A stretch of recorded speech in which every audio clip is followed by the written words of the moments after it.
J'aimerais partager avec vous et faire deux lectures dans la parole de Dieu. La première lecture sera dans le livre des Proverbes, au chapitre 23e. Mais voilà, faire une première lecture, une lecture d'introduction, Proverbe 23 à partir du verset 15e. Voilà, ce sont les paroles d'un papa à son fils. Mon fils, si ton cœur est sage, mon cœur à moi sera dans la joie. Mes entrailles seront émues d'allégresse quand tes lèvres diront ce qui est droit.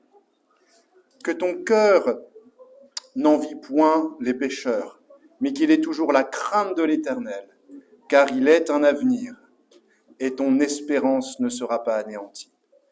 Écoute mon fils et sois sage, dirige ton cœur dans la voie droite. Ne sois pas parmi les buveurs de vin, parmi ceux qui font des excès de viande, car l'ivrogne et celui qui se livre à des excès s'appauvrissent, et l'assoupissement fait porter des haillons. Écoute ton père, lui qui t'a engendré, et ne méprise pas ta mère quand elle est devenue vieille. Acquiert la vérité et ne lavant pas la sagesse, l'instruction et l'intelligence. Le Père du juste est dans l'allégresse.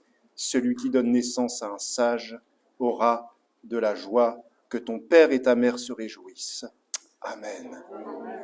Et la deuxième lecture sera dans la première épître de Jean, à partir du chapitre 3e. Voilà.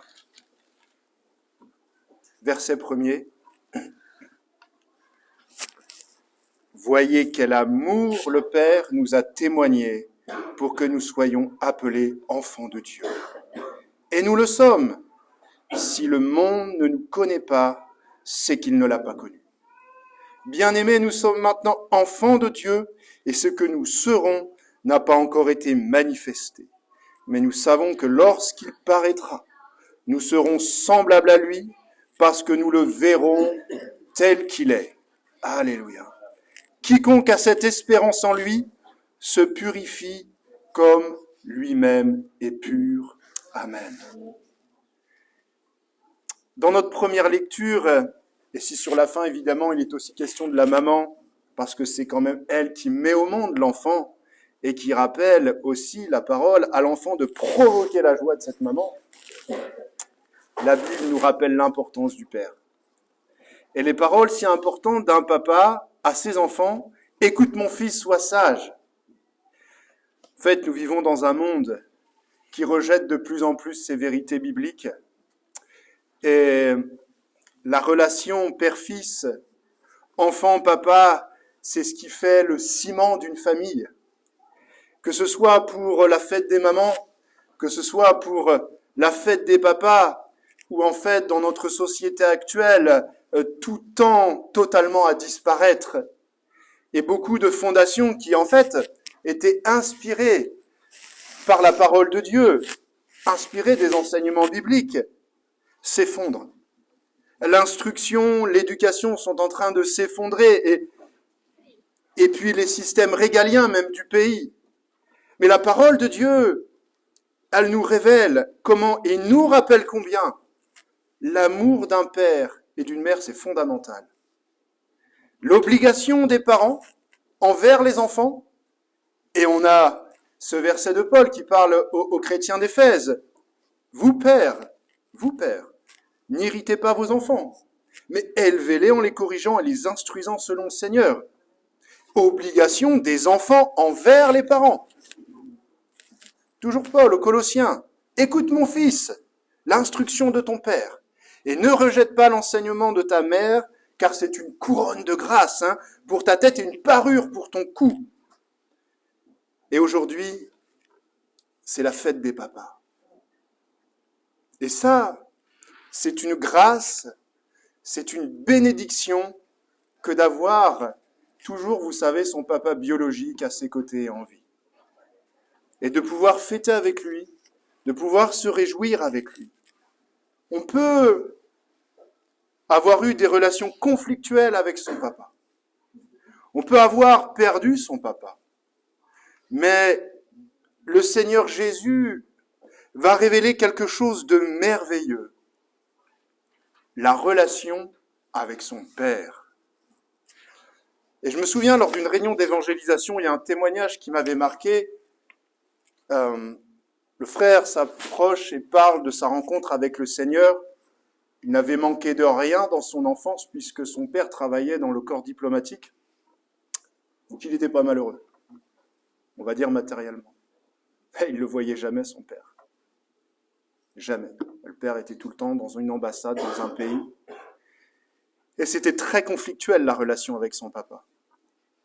Et la première fois qu'il met les pieds dans l'église, la première fois que Jésus gagne son cœur, il va connaître quelque chose qu'il n'avait jamais connu, quelque chose qui avait été rompu, quelque chose qui avait vidé son cœur.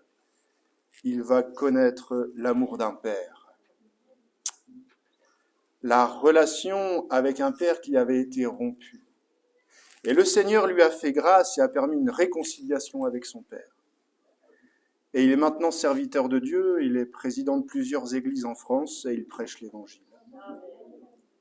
Dans l'épître de Jean, la parole nous rappelle justement que quand on a manqué de la présence de l'amour d'un père, Jean nous le rappelle, la grâce, alléluia, ce qui vient au contraire et ce que le Seigneur vient faire, c'est-à-dire remplir notre cœur qui a pu être vidé. Et c'est une bénédiction personnelle, pour nous personnellement, mais aussi pour notre famille. Ça devient une bénédiction morale, une bénédiction spirituelle. Grâce à quoi? À notre nouvelle filiation, alléluia, où nous sommes enfants de Dieu. Et cette filiation, elle nous rappelle le relèvement, la réconciliation. C'est en fait ce que Jésus va mettre dans nos cœurs, ce que nous n'avions pas. Peut-être que l'homme avec qui toute une partie de notre enfance nous étions passés à côté, ou nous n'avions jamais connu, eh bien cette filiation d'enfants de Dieu nous rappelle 4 bénédictions où le Seigneur vient remplir notre cœur de quelque chose qui avait été vidé, et même, je dirais, dérobé par l'adversaire. Eh bien, cette filiation, un jour, quand on donne sa vie à Jésus, et qu'on arrive au contact de la parole de Dieu, un jour, cette filiation, on la découvre, et le Saint-Esprit nous la révèle. Alors ne l'oublions jamais. Et rappelons-nous ce matin ce que cette filiation, elle est pour notre cœur, et les bénédictions qu'elle nous donne. Eh bien, la première bénédiction qu'elle nous donne, vous allez voir, c'est très simple. Que nous apporte cette filiation, c'est qu'elle fait de nous des privilégiés. Des privilégiés. Au verset 1er, nous soyons appelés enfants de Dieu, dit Jean. Et Jean réitère en fin de compte ce qu'il a annoncé dès le début de son évangile, au chapitre 1er et verset 12e, où véritablement Jésus est révélé comme la véritable lumière qui vient dans le monde. Eh bien, Jean dit ceci au verset 12e, « Mais à tous ceux qui l'ont reçu, à ceux qui croient en son nom, elle a donné le pouvoir de devenir enfants de Dieu. Lesquels sont nés non du sang, ni de la volonté de la chair, ni de la volonté de l'homme, mais de Dieu. » Et vous pouvez avoir eu n'importe quelle enfance, n'importe quel passé, n'importe quelle relation peut-être avec votre père, bonne ou moins bonne, triste, joyeuse, avoir eu en fait n'importe quelle vie. Et ce qui fait de nous des privilégiés, c'est que cette nouvelle filiation, elle n'est pas voulue de l'homme, mais elle nous est révélée et donnée par Dieu, grâce au Fils venu du Père. Et c'est tout le but de l'évangile de Jean, qui désire nous communiquer que Jésus est le Fils éternel de Dieu. Et pourquoi Dieu vient restaurer nos vies? Malgré l'enfance, le passé, ce qui est lié à la relation avec mon père ou ma mère, eh bien, c'est parce que Jean en parle. Le Fils unique qui est dans le sein du Père est celui qui l'a fait connaître. Jésus nous révèle l'amour du Père. Donc, un véritable enfant de Dieu connaît l'amour de Dieu. Et connaître l'amour de Dieu est une preuve qu'on est admis dans la famille de Dieu. Pour l'apôtre Jean, ça c'est quelque chose d'extraordinaire. Jean ne le prenait pas pour quelque chose d'acquis forcément, mais reconnaît que Nous ne méritons nullement d'être appelés enfants de Dieu, fils de Dieu. Le don de l'amour de Dieu signifie réellement né de Dieu dans une véritable filiation. C'est le plus grand privilège. Non seulement nous sommes appelés, nous sommes nommés et reconnus par lui. Nous sommes, le verbe être. C'est notre identité. C'est notre identité. Alors ce qui est sûr, c'est qu'il y a des afflictions ici-bas,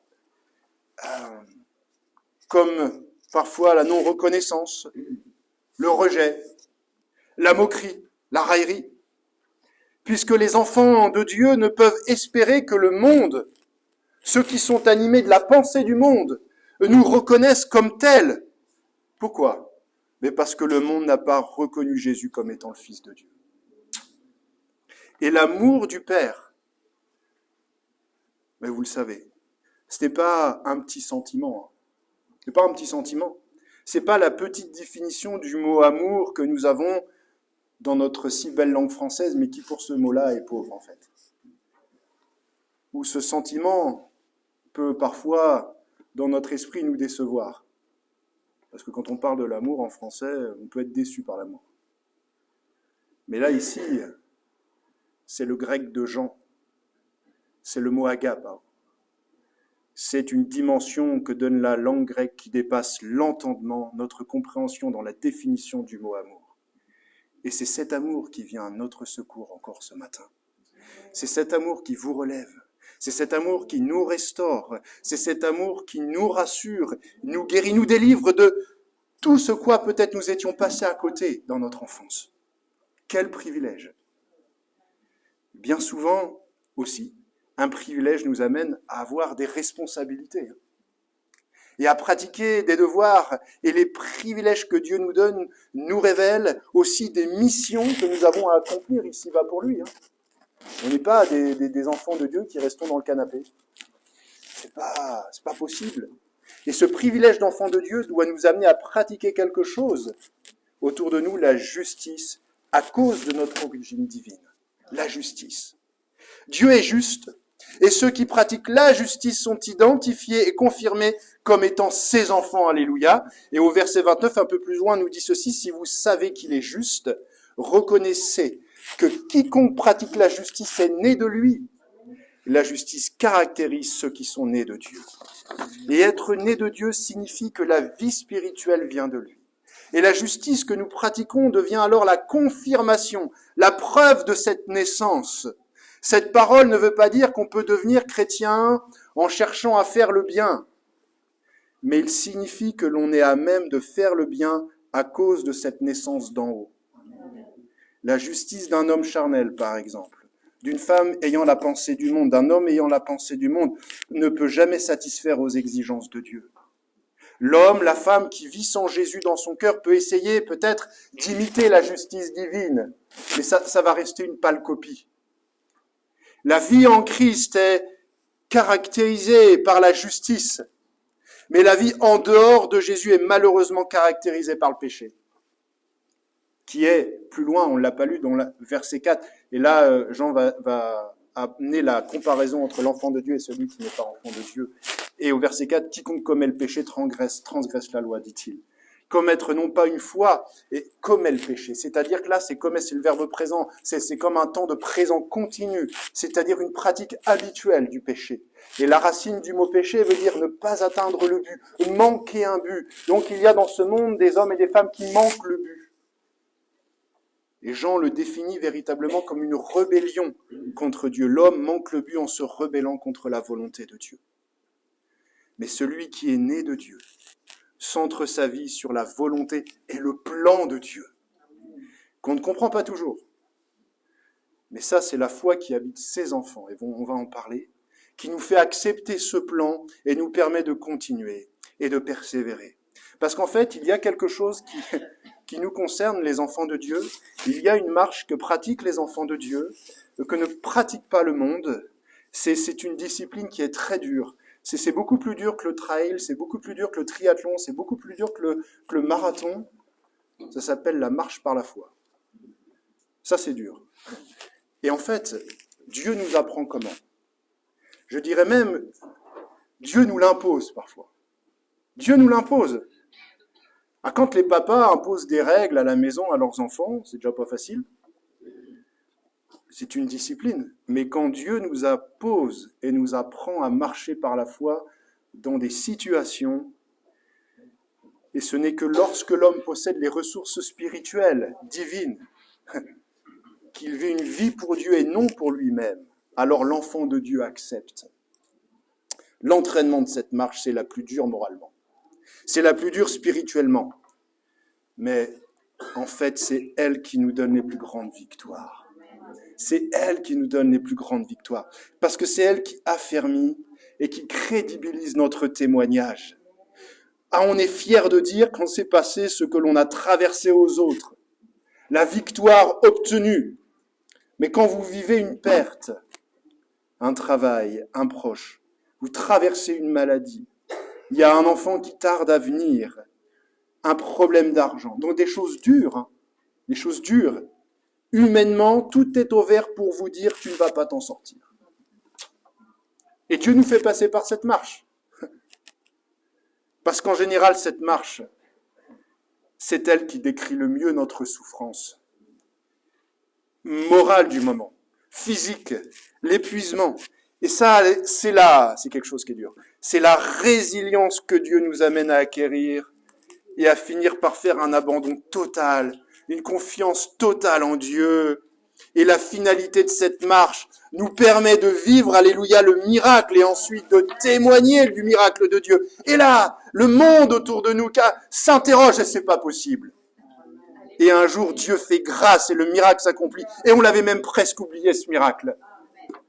Alors, on m'est arrivé de grandes épreuves, vous êtes arrivé de grandes épreuves, mais des fois, Dieu m'avait dit qu'il ferait grâce. Bon, j'ai quand même marché par la foi. Mais quand c'est pas vous qui recevez, vous avez le problème, mais quand c'est pas vous qui recevez la réponse, par exemple que c'est votre épouse, mais vous marchez aussi par la foi, mais c'est elle qui l'a reçue, la réponse. C'est pas son mari, hein. Ça nous est arrivé. Ça nous est arrivé. Vous pouvez pas avoir d'enfant. On a prié, on a jeûné le Seigneur. Je n'ai reçu aucune réponse de Dieu. Et un jour, ma femme reçoit la réponse de Dieu. Elle est marchée par la foi quand même. Elle a marché par la foi. C'était pas facile, mais tout le monde vit des choses pas faciles. Mais quand la chose arrive, alléluia, la chose arrive. Premier enfant, là j'aurais qu'un enfant, mais c'est le plus grand, c'est le plus beau, c'est notre seul. Et qu'on nous avait même dit après la naissance, mais nous n'en aurons plus d'autres, et qu'il y a un deuxième qui arrive, alléluia. Voilà, elle a arrêté de marcher par la foi, j'étais déjà content. Et Dieu nous a fait grâce. Dieu nous fait grâce. Et celui qui est né de Dieu n'a plus alors les mêmes rapports avec les autres. La différence entre un enfant de Dieu et un enfant qui n'a pas Dieu. L'homme sans Dieu peut avoir de bons rapports avec son prochain, peut-être pour des raisons d'intérêt personnel, mais l'enfant de Dieu est prêt à donner sa vie pour servir, lorsqu'elle est dirigée par l'amour divin. L'homme sans Dieu est l'homme avec Dieu. Et le véritable enfant de Dieu lui va en général opérer le sacrifice pour honorer et plaire à son Papa céleste. C'est l'amour de Dieu qui est manifesté par des œuvres de justice qui deviennent notre moteur principal. Première bénédiction d'être des privilégiés. La filiation, être des enfants de Dieu, va nous accorder une deuxième bénédiction. Cette deuxième bénédiction, alors elle est un peu bizarre, je vais vous la. Je l'ai appelée une négation encourageante. Puisqu'au verset 2, ce que nous serons n'a pas encore été manifesté. C'est une négation. Comment ce qui est une négation dans la parole de Dieu peut venir nous encourager ? Nous qui sommes, a dit l'apôtre, maintenant appelés enfants de Dieu. Bien, viendra un jour où il sera manifesté. Et alors il s'agit de Jésus-Christ. Et on le verra tel qu'il est. Et quand cela sera manifesté, c'est-à-dire que nous serons devenus, et nous le verrons tel qu'il est, et en fait, nous lui serons devenus semblables, alléluia. Et il s'agit ici, c'est très important, de la mention du retour de Jésus. Première partie de son avènement, l'enlèvement de l'Église, auquel toutes celles et ceux qui sont appelés enfants de Dieu prendront part. Et Paul enseigne de même que nous serons transformés à la ressemblance de Jésus, alléluia.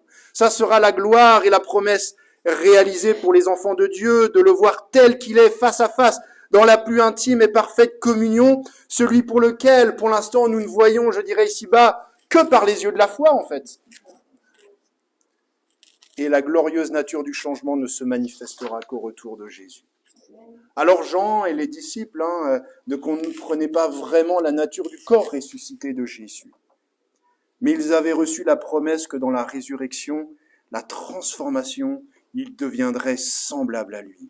Et Jésus avait même permis qu'une partie de ses disciples ait vécu un avant-goût de ce que ça allait être au travers de la montagne de la transfiguration, de ce que j'ai appelé les arts des temps eschatologiques, des promesses eschatologiques, de ce que nous verrons et de ce que nous prendrons part lorsque nous verrons Jésus transfiguré, métamorphosé dans un corps glorieux et céleste. Ça, c'est notre héritage. C'est notre espérance. Être comme Christ lorsqu'il reviendra sur les nuées pour l'enlèvement de son Église, sa fiancée, où les morts en Christ en premier ressusciteront, alléluia, et nous les vivants restés, ceux qui auront cru et qui seront restés, alléluia, seront enlevés avec eux sur les nuées. Et c'est une négation, ce verset 2, cela n'a pas encore été manifesté, mais cela nous permet encore de travailler pour le Seigneur. Puisque tant que Jésus n'est pas revenu, continue à travailler pour le Seigneur. Alors je pourrais finir et placer en troisième bénédiction celle que j'ai placée en quatrième, en dernière, qui est la bénédiction d'une glorieuse espérance. Mais il y a un verbe qui est si important entre les deux et qui fait le pont entre la négation encourageante et l'espérance glorieuse que nous allons voir tout à l'heure. Cette filiation d'enfants de Dieu dépose aussi en nous une certitude qui est bénie. Une certitude. Nous le savons. Nous le savons. Ce qui signifie que les enfants de Dieu sont des hommes et des femmes avertis et enseignés. Dieu révèle des vérités à ses enfants, même si Dieu ne nous révèle pas tout. Et ce qu'il révèle, c'est ce qu'il considère pour nous comme étant le plus important.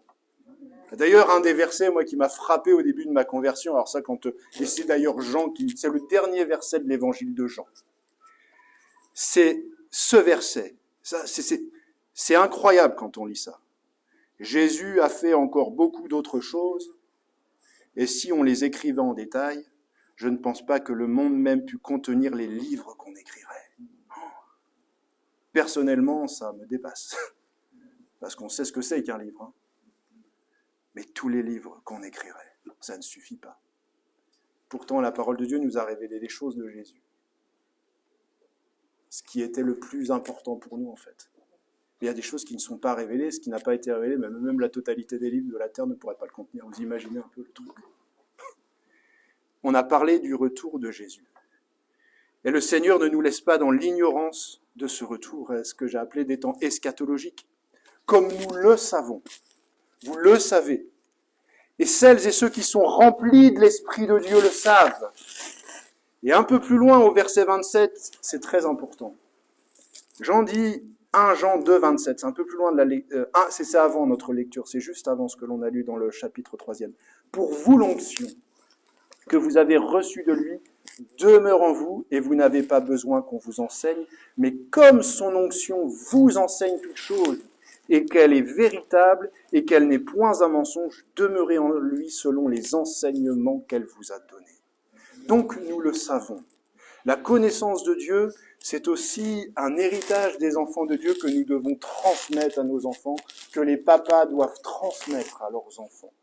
Et ceux qui ont reçu le baptême dans le Saint-Esprit reçoivent une connaissance élargie de Dieu et de sa parole, où les dons spirituels qu'il nous a transmis et permettent l'enseignement de l'Esprit, notre édification personnelle et l'édification de l'Église. En tout cas, sous la Nouvelle Alliance, tous les croyants peuvent recevoir l'onction. C'est-à-dire les enfants de Dieu, ceux qui sont nés de Dieu, peuvent recevoir le baptême dans le Saint-Esprit. Et même avant leur baptême par immersion, alléluia, et suite à ce baptême dans le Saint-Esprit, c'est une connaissance élargie, accentuée, que l'Esprit nous donne, alléluia. Puisque c'est une des fonctions du Saint-Esprit qui a été donnée afin, entre autres, de nous enseigner. Mais cela ne signifie pas que l'on reçoit aussi une connaissance totale instantanément, ni que le ministère dont, et on va en parler, d'enseignant, de docteur, est inutile. Mais il s'agit, lors de notre baptême dans le Saint-Esprit, que l'illumination de l'Esprit et la connaissance de Dieu sont accessibles à tous. D'ailleurs, dans le ministère de docteur, d'enseignant, le didaskaloi, qui a donné le mot didactique, l'enseignement didactique, sous la forme didactique, celui qui enseigne les choses de Dieu et les devoirs, qui a quand même reçu de Dieu une certaine capacité de réflexion, de connaissance, mais en fait, le véritable docteur n'est pas un légaliste, sinon il ressemblerait à un scribe de l'Ancien Testament. Mais il doit être enseigné et inspiré de l'Esprit de Dieu. Par exemple, si nous prenons le véritable ministère d'enseignant qui s'exerce dans la puissance du Saint-Esprit et selon la révélation reçue par l'Esprit, un véritable enseignant fonctionne dans ce qu'il va vivre dans sa relation avec l'Esprit de Dieu. Je l'ai décomposé en 3 temps. Il reçoit la révélation. Il structure la révélation. Et là, il transmet fidèlement la révélation pour ces 3 temps. Mais pour ces 3 temps, il faut l'onction du Saint-Esprit. Et le vrai docteur va partir en fait d'une écriture, d'un passage difficile, et le transmettre clairement en vue d'une transmission qui est compréhensive, facile et accessible à tout le monde. Voilà pourquoi le véritable ministère don d'enseignant que le Seigneur fait don à son Église, en vue de l'édification des saints, de son perfectionnement, doit être également rempli du Saint-Esprit. C'est indispensable pour celui qui enseigne, mais c'est aussi pour ceux qui ont reçu une part à enseigner, qui peuvent être les anciens, et dans d'autres ministères dons, forcément les pasteurs, les apôtres, mais pas que. Nos sœurs qui enseignent aux enfants, aux ados, d'être remplis de l'Esprit qui leur permet d'exposer le sens spirituel des textes de la parole de Dieu, qui échappe en fait à ceux qui sont uniquement, ça arrive, attachés à la lettre. C'est en fait ce qu'était Jésus, son autorité en tant que maître enseignant, et ceux qui l'enseignaient venaient de ce qu'il était rempli du Saint-Esprit. Ainsi, nous savons, car nous sommes au bénéfice du ministère d'enseignement du Saint-Esprit. Celui-ci peut se faire sous l'inspiration personnelle et indirectement par le fonctionnement des ministères qui sont donnés à l'Église. Et pour ce qui est du ministère d'enseignant, Paul dit « tous sont-ils pourtant docteurs ?» Mais non, mais dans une certaine mesure et à différents niveaux, nous tous, les chrétiens, à un moment donné, nous enseignons. Il est ainsi demandé aussi aux femmes âgées d'enseigner aux jeunes à aimer leurs maris et leurs enfants. Enseigner et comment mettre l'évangile en pratique dans la vie quotidienne. Diacres, diaconesses qui ont différents services dans l'Église.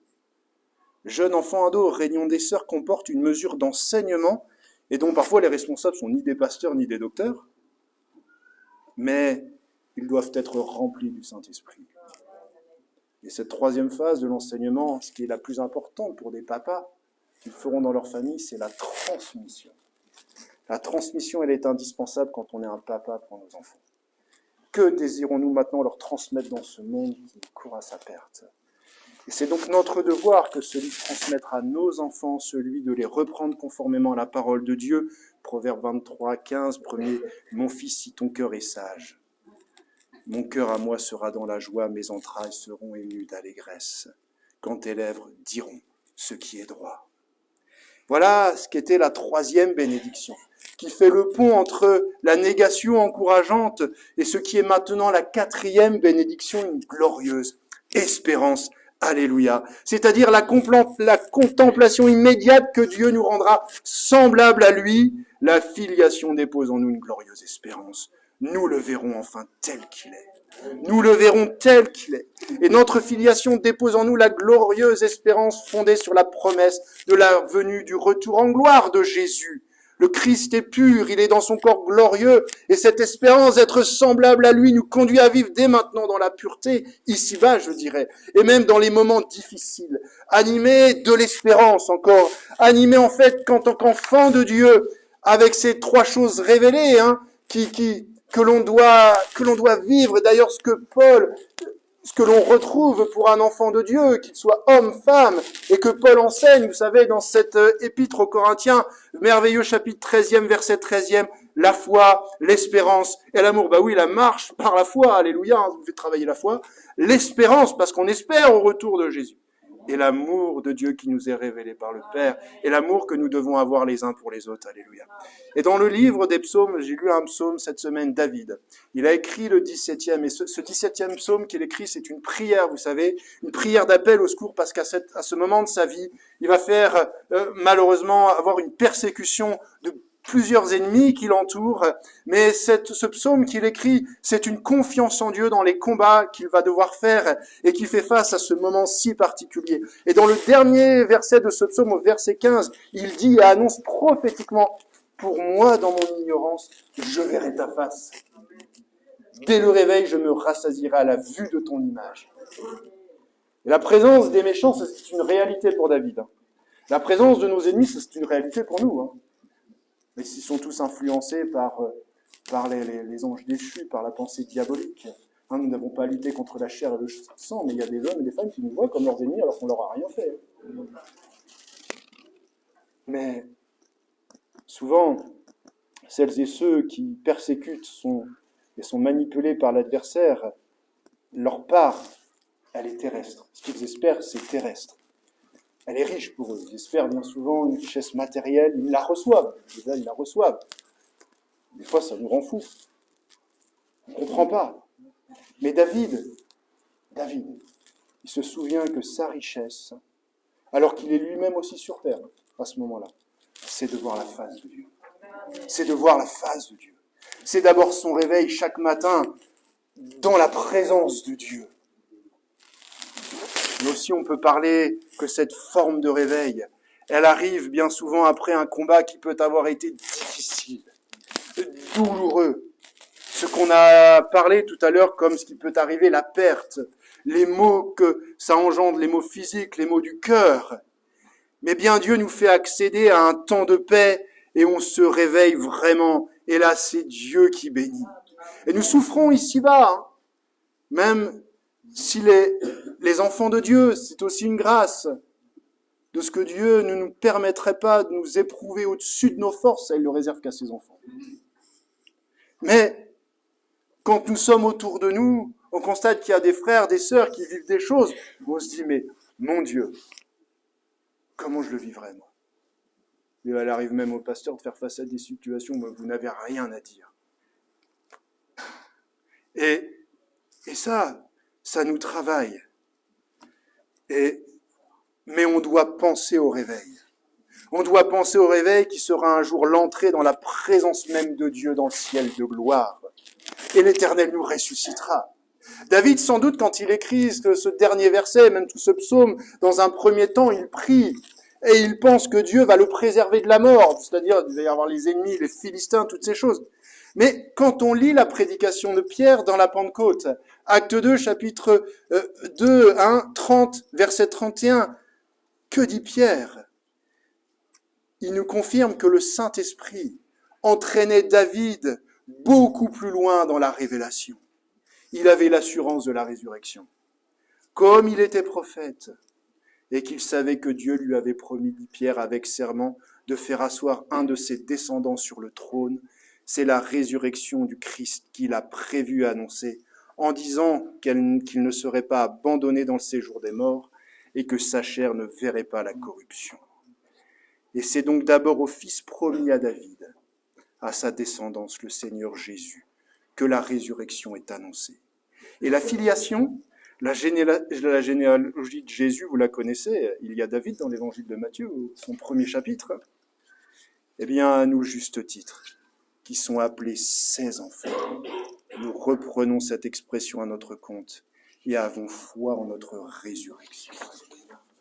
Alors que ce matin, celles et ceux peut-être qui traversent des épreuves sont en train de marcher par la foi, vivent des choses et se disent « mais pourquoi c'est en train de m'arriver ?» Eh bien qu'ils n'oublient jamais qu'ils sont les enfants de Dieu et que nous avons 4 bénédictions. Et la dernière, c'est une glorieuse espérance. Alléluia. Que Dieu vous bénisse, que Dieu vous fasse grâce.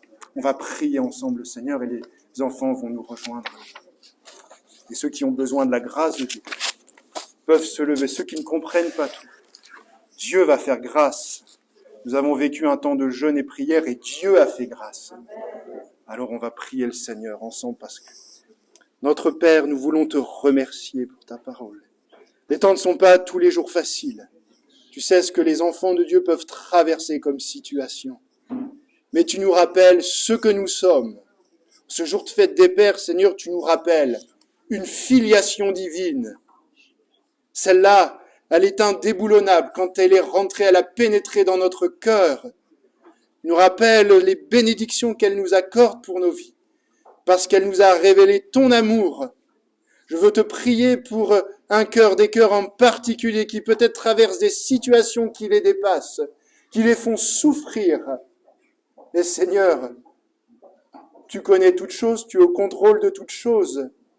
Tu nous enseignes à marcher par la foi, mais à la sortie de cette marche par la foi, tu leur rappelles ta glorieuse espérance et ce que tu es capable d'agir encore dans leur cœur, dans leur corps, dans leur propre foyer, dans leur propre famille. Seigneur, ce matin, étends ta main sur nos familles, étends ta main sur les couples, étends ta main sur les maris, étends ta main sur les épouses, Seigneur, sur nos enfants, sur ceux au milieu de nous qui sont des grands-parents, des arrière-grands-parents. Nous sommes tous des enfants de Dieu. Et ça, c'est une grâce de ta part. Merci de t'avoir révélé toutes ces choses à nos cœurs. Ce qui était utile pour notre vie, tu nous le révèles encore. Donne encore l'onction à ton Église. Bénis ton Église, renouvelle celles et ceux qui ont besoin d'être renouvelés dans le Saint-Esprit, afin d'être enseignés de nouveau de ce que tu veux leur apporter. Bénis particulièrement aussi nos épouses, les mamans, Seigneur, qui sont là. Elles ont besoin de recevoir aussi l'onction dans l'enseignement qu'elles apportent autour d'elles. Alléluia. Et que ton nom, Jésus-Christ, soit glorifié éternellement. Amen. Alléluia. Que le nom du Seigneur soit béni. Amen.